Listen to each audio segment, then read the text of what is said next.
Bonjour à tous et à toutes, aujourd'hui on se retrouve dans l'épisode numéro 38. Et oui, c'est déjà la fin de l'année, le dernier épisode de l'année 2024 avant d'entamer la nouvelle année 2025. Aujourd'hui je voulais aborder un sujet qui est pour moi très important et je vous en ai parlé d'ailleurs dans le dernier épisode de podcast, c'est que je voulais parler un peu de l'année 2024, de regarder derrière soi, voir un peu comment on a évolué, faire un peu un bilan, un état des lieux de tout ce qu'on a parcouru, de regarder derrière soi parce qu'en fait on a souvent tendance à se dire que il faut pas regarder derrière soi, il faut aller de l'avant. Alors ça j'entends, je suis la première à aller tout le temps de l'avant, mais il y a un moment donné où t'es toujours à la recherche de faire mieux, t'es toujours à la quête d'être une meilleure version de toi-même, t'es toujours à être derrière tes objectifs sans arrêt, à être en mode super, maintenant il me reste ça à faire et tout. En fait tu regardes pas tout ce que t'as fait avant et tu te dis pas ok, j'ai accompli du chemin en fait quand même. Et pour moi ça c'est vraiment très important, et donc de faire un point là-dessus, de se dire ok, à la fin de l'année on fait un check, on voit ce qui a été pendant toute cette année et surtout tout ce que j'ai déjà accompli en fait. De se féliciter en quelque sorte de tout ce que tu as déjà fait, et pour moi je trouve ça hyper important. Donc avant de faire cet épisode de podcast, je me suis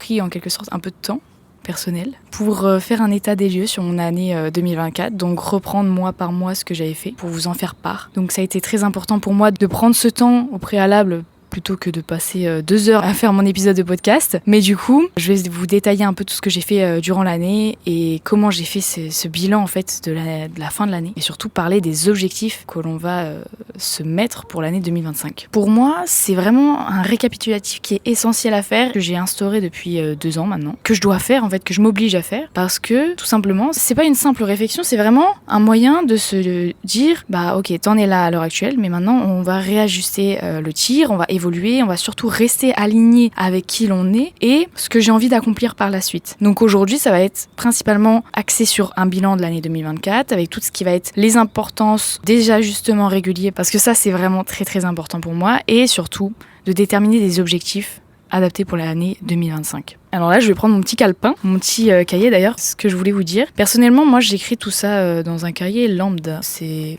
on ne peut plus basique qu'un cahier, comment ça s'appelle ? Oxford, même pas, Carrefour, avec des petits carreaux. Vous voyez ce que je veux dire ? C'est pas du tout un cahier déterminé ou prêt à cela. C'est vraiment moi qui l'ai organisé de cette manière-là. Et donc dans ce cahier, j'ai écrit beaucoup de choses, notamment tous les bilans que j'ai faits. Donc du coup, dans ce petit calepin, il est quand même assez grand, c'est un A4. Mais du coup, dedans, j'ai écrit pas mal de choses. C'est surtout tous les objectifs, retracés par mois, tout ce que j'ai envie de faire dans mes projets perso et aussi pro. Tout ce que j'ai envie de faire en fait. Voilà, ça passe par du pur plaisir à des choses professionnelles ou autres. Et donc chaque mois, je me fixais des objectifs de choses que j'avais envie de faire et accomplir pour ensuite check en fin de mois. Donc ça, c'était au début de mois avec mon vision board. Ça, pour moi, c'était très important de faire chaque mois un vision board avec tous les projets que j'ai écrits sur mon calepin. Comme ça, à la fin du mois, je recheck tous mes objectifs que je m'étais mis en début de mois et je vois ce qui a été validé, ce qui n'a pas été validé, comment je peux réajuster le tir pour le mois suivant, etc. Donc là on parle de progression à l'année, on va dire, en réajustant quotidiennement son tir pour vraiment essayer d'être au max de sa forme toute l'année, tu vois. Donc voilà, donc moi j'ai fait un petit bilan de tout ça, de tous ces mois passés, et il en a découlé quelques petits changements. Il y en a beaucoup en fait finalement, des changements positifs qui ont eu lieu cette année, surtout ces derniers mois. Déjà, si on peut commencer par la première chose qui m'a déjà rempli personnellement et surtout qui a entamé un grand changement dans ma vie, c'est d'entamer ce podcast et plus particulièrement aussi les réseaux sociaux. À travers ça, en fait, je vous ai partagé déjà des moments de ma vie personnelle, des réflexions, des introspections personnelles, des choses plutôt intimes, si je puis dire, que je me permettais pas forcément de discuter avec tous mes amis, toute ma famille, mais c'était des questions qui étaient libres aux personnes qui avaient envie d'écouter tout ça. Et aussi, ça passait par une phase de reconstruction de soi suite à une rupture. Donc pour moi, ça a été très très important, cette phase où j'ai créé mon podcast et tout mon univers avec mes réseaux sociaux. Par la suite, il y a eu un moment très important pour moi, c'est quand j'ai commencé à prendre des formations. Je me suis rendu compte qu'en fait, clairement, tu peux pas avancer dans la vie si tu n'étudies pas, ou si tu n'as pas l'aide de personnes qui sont plus compétentes que toi, tu vois. On n'apprend que des meilleurs, comme on dit. Et du coup, ça m'a fait beaucoup évoluer sur certains points. Donc je suis très contente d'avoir pu entreprendre ce genre de formation et me permettre surtout de me les payer, parce qu'avant, j'avais pas forcément de revenus aussi avant déjà l'année dernière. Donc voilà, tout ça, c'est vraiment des choses que je pourrais dire très positives. Bon, je vais pas vous énumérer toute mon année non plus, mais ce sont des gros points qui m'ont fait beaucoup réfléchir et avancer aussi, de passer, je dirais, la 3e, sur tout ce travail que j'avais envie d'entreprendre. Et finalement, comme quoi une rupture n'est pas une finalité aussi dans sa vie. C'est pas une finalité de se faire quitter par son copain. Au contraire, c'est pour mieux rebondir. Donc pour toutes ces femmes et hommes qui se sont fait quitter il y a pas longtemps, ou à toi qui m'écoutes, eh bien dis-toi que c'est pas une finalité et tu peux rebondir et être déjà une meilleure version de toi et surtout aspirer à tout ce que tu as envie de faire dans ta vie. Et ça, je te le souhaite énormément, d'être vraiment épanoui avec toi-même. Ça a été important aussi pour moi de retracer toutes ces choses que j'avais accomplies parce qu'en fait, finalement, j'ai avancé toute l'année et je me suis pas retournée. Ça, c'est clairement, ça a été un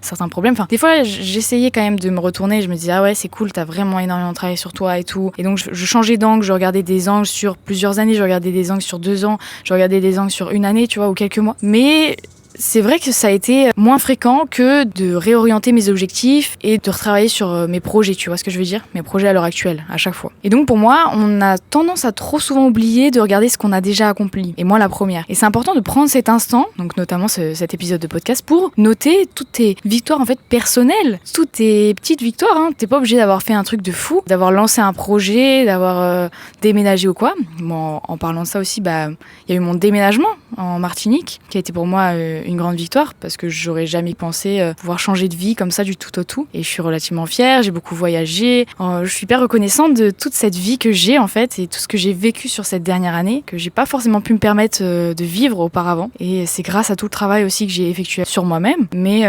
aussi de tous les objectifs en fait que je m'étais mis et que je n'ai pas lâché. On va dire ça comme ça. Et donc voilà, c'est important pour toi là à l'heure d'aujourd'hui. Voilà, on est à la fin de l'année. Je sais pas quand tu vas écouter cet épisode de podcast, mais certainement dans les prochains jours. On est bientôt à la fin de l'année. Hein. Noël va arriver, le 31 va arriver, on va être en 2025. Donc prends un moment pour toi, t'es pas obligé de prendre 10 ans, mais pour faire un point avec tout ce que t'as déjà vécu dans ta vie, quelles choses sont améliorées en fait ? Quelles choses sont bien et que tu veux garder dans ton comportement, dans ta vie professionnelle, c'est dans tout. C'est une globalité, tu vois ce que je veux dire ? Moi, j'ai eu des bas, j'ai eu des hauts. Il y a des choses que j'aimerais encore améliorer sur moi en tant que personne. C'est pour ça aussi que je suis encore en phase d'introspection. On va dire que de toute manière, la vie, toute notre vie, on sera continuellement en phase d'introspection et de travail sur soi pour aspirer à être une meilleure version de soi constamment. On ne sera jamais parfait déjà, la perfection n'existe pas. On va pas rentrer dans des débats philosophiques même si j'adore ça. Mais voilà, donc ça c'est très important pour moi de déjà marquer tous les points positifs, prendre le temps de marquer tous les points positifs, tous les gros changements dans ta vie, tu vois, tout ce que t'as entrepris, je sais pas, t'as eu une rupture, tu t'es relevé de cette rupture. T'es pas resté sur la rupture, t'es pas resté en pleurs sur cette histoire.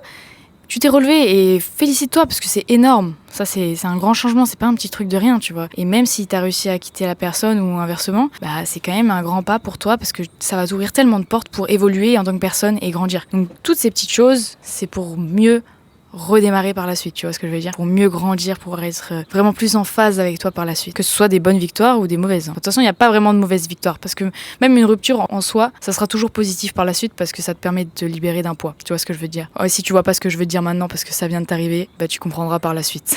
Crois-moi, fais-moi confiance. Ensuite, je voulais parler aussi des zones d'amélioration. Ça, j'en parlais déjà juste avant. C'est des moments en fait, ou des choses qui n'ont pas fonctionné, mais t'as réussi à dépasser ça, tu vois, ou par exemple, t'as été confronté à certains défis. Par exemple, moi, il y a certains points où je suis pas forcément très contente de mon évolution professionnelle et personnelle parce que j'ai envie que ça aille plus vite, mais il y a des choses qui font que ça peut pas arriver aussi vite, tu vois, t'as d'autres choses à apprendre encore sur toi, et je suis contente parce que je m'en suis rendu compte, tu vois, j'ai vraiment fait une énorme introspection, et en fait, il manquait des petites choses, tu vois, pour améliorer mes contenus, pour améliorer qui j'étais, parce que clairement tout le début d'année j'ai commencé sur les réseaux et tout et je m'étais pas forcément trouvée en fait dans ces réseaux, j'essayais à tâtonnement.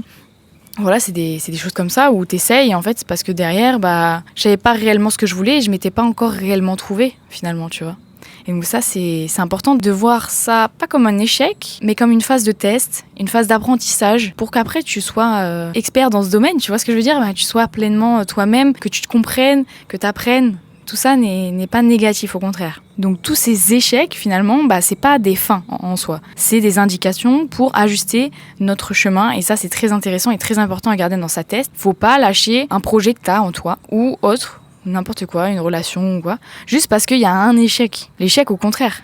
Apprendre cet échec, essayer de trouver la solution, et ça ne te fera que rebondir par la suite. Donc maintenant, j'ai une question à toi qui m'écoute. et que tu peux marquer aussi dans ton petit carnet, dans ton petit A4 comme le mien, c'est quels éléments finalement de ton année pourraient être améliorés en 2025. Et ça, c'est assez intéressant. Ça va être aussi dans la partie objectif, je pense, à déterminer pour l'année 2025. Ensuite, on va parler de l'importance donc des ajustements réguliers. C'est ce que je te racontais donc au début de l'épisode. C'est que pour moi, c'est très important de faire des réajustements mensuels sur tes objectifs, sur tout ce que tu as envie d'entreprendre. Mais il faut quand même regarder dans le rétro et voir tout le chemin que tu as parcouru. Tu vois ce que je veux dire ? Tu peux pas t'en demander trop. Et moi, par moment, je sais ce que je faisais. C'est que je m'en demandais beaucoup plus que ce qu'il me fallait, sans voir tout le chemin que j'avais déjà parcouru auparavant, tu vois. Donc c'est assez compliqué. Il faut vraiment prendre en considération tout le chemin que tu as fait, plus les objectifs que tu vas te mettre. Il faut pas que tu te mettes des objectifs trop hauts, ni trop bas non plus, mais à ton juste milieu. Et d'une manière, il faut que tu mettes un objectif, comment dirais-je, assez important, final pour ton but, et après tu le décomposes en petits objectifs pour arriver là où tu veux. Donc comme je t'expliquais au début de l'épisode, c'est que pour moi, et à chaque mois de l'année, j'ai pris un moment pour revoir tous mes objectifs. Tout le temps. Tout le début d'année, c'était ça, avec mon vision board. Pour moi, en gros, je ne fais pas un seul vision board par an, parce que je trouve que c'est pas forcément nécessaire, ou du moins, je sais que ça va évoluer, parce que je change au bout Enfin, quand même, en une année, tu changes énormément. Je suis pas la même personne qu'il y a un an, tu vois. Donc pour moi, c'est ultra important de revoir mon vision board tous les mois. Tous les mois, parce que j'aurai pas les mêmes mois, parce que j'aurai pas les mêmes objectifs. Même si j'ai des objectifs à long terme, au moins je réajuste et je remets les mêmes images, entre guillemets, qui correspondent à mes mots importants ou mes projets sur ce vision board que je garde. Mais au moins, ça reste là. Et voilà, et une fois que j'ai accompli mon petit objectif, je l'enlève du vision board et je remplace par un autre que je me serais ajouté. Tu vois ce que je veux dire ? Donc je revois tous ces objectifs par mois et donc je les écris dans mon calepin A4. Voilà, et à la fin de chaque mois, je fais un petit check et je me demande est-ce que ça répond bien à tout ce que j'ai voulu faire ? Est-ce que c'est en phase avec ce que je veux faire ? Si je ne les ai pas accomplis, qu'est-ce qui s'est passé ? Pourquoi ? Est-ce que je dois réaméliorer ? Est-ce que je dois retravailler sur un truc qui, en fait, ça demande plus de temps que ce que je n'aurais pensé ? Du coup, je le remets au mois suivant. Pour moi, c'est pas de la procrastination si tu remets au mois suivant, c'est juste que t'as pas forcément toutes les cartes encore en main pour pouvoir accomplir tes projets à l'heure actuelle. Et donc pour moi, c'est très important que de se réajuster en permanence. Et c'est important de pas être trop rigide. Moi, la première, j'étais vraiment très rigide, mais il faut laisser venir à toi tout ce qui doit te venir à toi et réajuster si nécessaire. C'est pour ça que je trouve pas ça très intéressant de faire un listing d'objectifs, par exemple, au début de l'année, et de dire, vas-y, ça va être mes objectifs pour toute l'année, tu vois. Enfin, pour moi, c'est pas très intéressant, et pareil pour un vision board. Ce qui est hyper important pour moi, c'est de réajuster. C'est comme ça que tu vas rester connecté aussi à tes aspirations et c'est comme ça que tu vas aller vraiment là où tu voudras parce qu'en plus tu vas travailler vers tes objectifs, peut-être ça sera pas ça, tu vois, là où tu voudras finalement aller, mais ça sera un autre endroit ou ça sera un autre domaine professionnel ou tu vois. Et au final, c'est en creusant dans une direction que tu vas finir par trouver la direction où tu as envie d'aller. Et ça pour moi, c'est primordial. Moi, je t'invite à tester cette technique, cette pratique. Beaucoup diront peut-être que ça prend du temps et que tu n'auras pas forcément du temps à consacrer à tout ça. Pour moi, c'est important parce que c'est quand même des objectifs de vie, de ce que tu veux faire. C'est comme ça aussi qu'on va dans une dynamique pour grandir, pour être une meilleure version de soi. Et donc moi, je t'invite à tester cette pratique, à effectuer un vision board par mois à partir de l'année 2025, à réactualiser ce vision board chaque mois et à définir aussi tes objectifs en fait, début de mois. Donc tu prends 5-10 minutes dans une journée où tu l'étales et tu fais ça au début de mois et à la fin du mois, tu refais un petit check de chaque objectif que tu t'es mis par rapport, je sais pas, à voir ta famille, des trucs, lire un livre, aller à ta salle de sport, faire 10 minutes de yoga par jour, je sais pas, des trucs comme ça. Et tu check et tu dis est-ce que ça j'ai réussi à le faire ? Si oui, super, je continue dans cette dynamique pour le mois prochain. Sinon, pourquoi ? Est-ce qu'il faut changer le sport parce que ça me plaît pas ? Tu vois, tu essaies de voir, d'être en amélioration constante avec toi. Et donc, tu notes ce qui doit changer. Si tu n'as pas fait, par exemple, si tu n'as pas pris cette formation, pourquoi tu l'as pas prise ? Si c'est trop cher, forcément tu dois attendre encore un peu. Si c'est en fait pas du tout la formation que tu as envie de faire, plus du tout maintenant parce qu'elle est plus alignée, parce qu'en un mois aussi tu as le temps de changer. Hein. En un mois, on change. On peut changer radicalement. Donc, essaye de te comprendre, de savoir vraiment ce que tu as envie de faire, parce que ça va permettre de te trouver par la suite. Une chose que je t'ai pas dit et que je fais aussi, du coup, c'est un bilan trimestriel. Oui, je fais beaucoup de bilans. Mais en gros, tu vois, tu fais un bilan chaque mois déjà. Donc c'est bien beau, mais au bout d'un moment, tu fais un bilan tous les mois, mais t'oublies les mois d'avant, évidemment. Et comme je te dis, c'est hyper important de regarder dans ton rétro pour voir tout le chemin que t'as parcouru. Donc de faire un petit bilan trimestriel. Et pour moi, c'est très important de, tous les 3 mois ou pas, hein, des fois je faisais tous les 5 mois, mais de faire un zoom quand t'as le temps pour regarder comment ces 3 mois se sont passés, qu'est-ce que tu as accompli, qu'est-ce que tu as appris, qu'est-ce qui doit être ajusté, qu'est-ce qui doit être changé, qu'est-ce que tu as répété comme bêtises et que ça ne fonctionne pas, qu'est-ce que tu as répété qui fonctionne, tu vois, toutes ces choses-là. En faisant ces mini-bilans, ça va te permettre aussi d'arriver en fin d'année avec une vision beaucoup plus claire et précise de tout ce que tu as fait, de 1. Et de 2, ça va être beaucoup plus motivant et constructif que de reprendre chaque mois pour avancer. Tu vois ce que je veux dire ? Au moins, tu as un petit tableau, tu as un petit bilan écrit de ce que tu as fait les 3 derniers mois. Et à chaque fois, tu fais ça.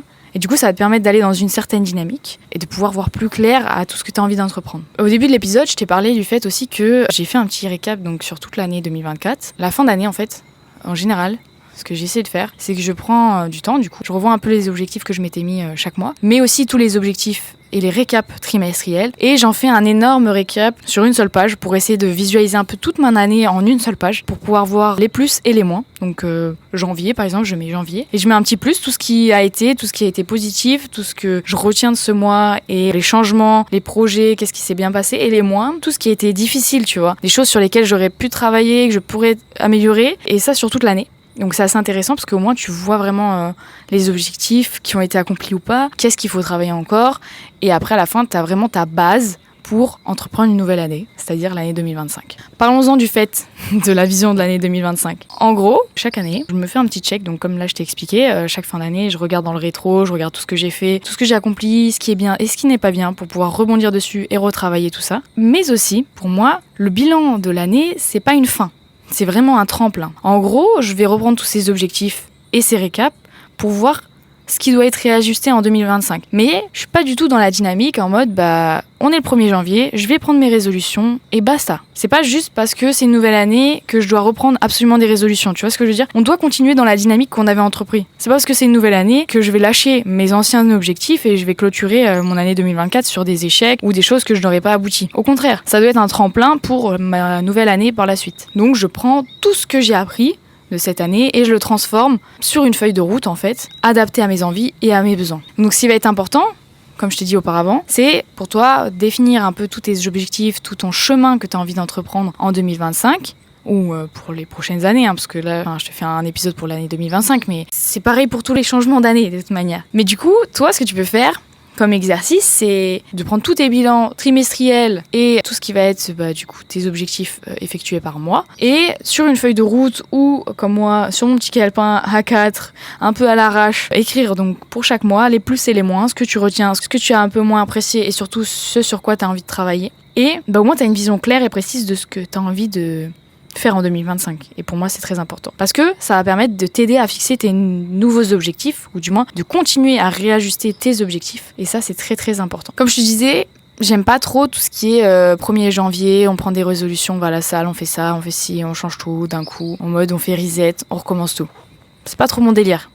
Pour moi, c'est vraiment de redéfinir tout ce qui va être objectif évolutif, adaptable, selon mon évolution au cours de l'année. Donc toi, tu vas définir tes objectifs, encore une fois, à moyen terme et à long terme, donc que ça soit à 6 mois, à 1 an. Et c'est important parce que si un objectif, par exemple, il va plus me parler en mars, je vais le changer. C'est important, c'est vraiment que tu restes aligné avec toi. Si tu as défini un objectif à court terme et tu vas être en mode, c'est cool, tu vois, l'objectif, il est sympa et tout, mais en final, je me rends compte que ça me plaît plus, sois pas rigide, sois flexible et dis-toi ok ça dégage, j'ai plus envie de faire ça, j'ai pas envie de m'axer dans cette direction, finalement ça m'intéresse pas trop, j'ai testé et tout, c'est plus trop mon délire, j'ai envie de faire autre chose. Rien ne t'empêche de changer, tu vois. Et ça c'est bien pour ça que c'est important de revoir tes objectifs tous les mois, de refaire un check constant. Même si ça te prend 10-15 minutes, c'est important. Parce que là, tu sais où tu vas et tu sais pourquoi tu travailles tous les jours sur toi, pourquoi tu essayes d'avancer, qu'est-ce que tu veux faire. Et t'es pas perdu, tu te laisses pas couler, tu vois, tu te laisses pas guider par la vie, on va dire comme ça. Tu attends pas que, je sais pas, il y a une illumination qui te tombe dessus, tu vois. Pour moi, c'est hyper important. Voilà pour tout ce que je voulais te dire. Je suis pas trop rentrée dans les détails de mes objectifs et tout, mais en vrai, vous le verrez sur les réseaux et tout. Je pense que j'ai des objectifs personnels déjà qui sont simples. Déjà, ça sera de continuer mon introspection parce qu'on n'a jamais fini vraiment de s'introspecter, de progresser sur les réseaux, de toujours continuer à apprendre sur plein de domaines parce que j'adore apprendre et c'est hyper important de s'enrichir et c'est important d'être cultivé aussi derrière. Bref, mais pour moi tout ça, en fait, j'ai voulu te le partager parce que de base, je voulais pas vraiment, parce que c'est un truc un peu intime et je trouve ça vraiment très très important. Mais je me suis dit que c'était assez important de le faire, de te partager cette vision, parce que je suis là pour guider aussi, malgré le fait que j'expose des faits et des questions intimes. Je suis là pour te donner des petites clés, des trucs, pour partager quoi. Et ça, moi, je trouve que c'est hyper, ça m'aide énormément au quotidien de faire tout ça. Et vu que ça fait plus de 2 ans que je le teste, je me suis dit why not te le partager. Dis-moi si ça te plaît, si ça t'a plu cet épisode. C'est de petits tips pour définir tes objectifs à l'année 2025, rester discipliné, motivé. Tu sais pourquoi tu fais tout ça en fait finalement, c'est au fond de toi, tu le sais. Tu lâcheras jamais, tu vois. Ça, c'est encore un autre épisode, rester discipliné. Mais pour moi, tu restes discipliné quand tu aspires à tous tes rêves et à tous tes projets. Donc, c'est pas une difficulté en soi. Voilà, je voulais terminer sur une petite conclusion. Donc pour moi, faire un bilan annuel, c'est vraiment une opportunité de regarder le chemin parcouru, de tirer une leçon, de réajuster son tir pour avancer. Et en 2025, l'objectif est clair, c'est d'être aligné avec soi-même et évoluer de manière authentique. Donc prends un moment pour te poser et faire ce travail. Je t'invite vraiment à le faire parce que c'est très très important. Tu vois, je t'ai montré que c'était pertinent, que c'était vraiment intéressant de le faire parce que ça t'aide constamment à travailler sur toi et surtout à aller dans la direction que tu as vraiment envie d'aller. Et si tu as des réflexions ou des envies à partager, n'hésite pas à m'envoyer un message. De toute façon, on avance ensemble, on se questionne ensemble. Et c'est comme ça la vie, c'est un partage. En tout cas, souviens-toi d'une chose, c'est que chaque pas compte et c'est le chemin parcouru qui crée la magie. Donc crois en tes rêves, accroche-toi, définis des objectifs, commence dès 2025. Ne lâche jamais tes objectifs de vue, réajuste-les chaque mois, fais des checks trimestriels, voire fin d'année. Et n'hésite pas à regarder dans le rétro tout le chemin que tu as parcouru, tout ce que tu as effectué, toute l'introspection que tu as fait envers toi. Et c'est comme ça que tu aspireras à tous tes rêves qui deviendront réalité. En tout cas, je te souhaite que du bonheur, passe une bonne fin d'année, profite de tes proches, prends du temps pour toi et surtout prends soin de toi, c'est le plus important. Je te fais plein de bisous et puis du coup on se dit à l'année prochaine. Gros bisous, ciao ciao.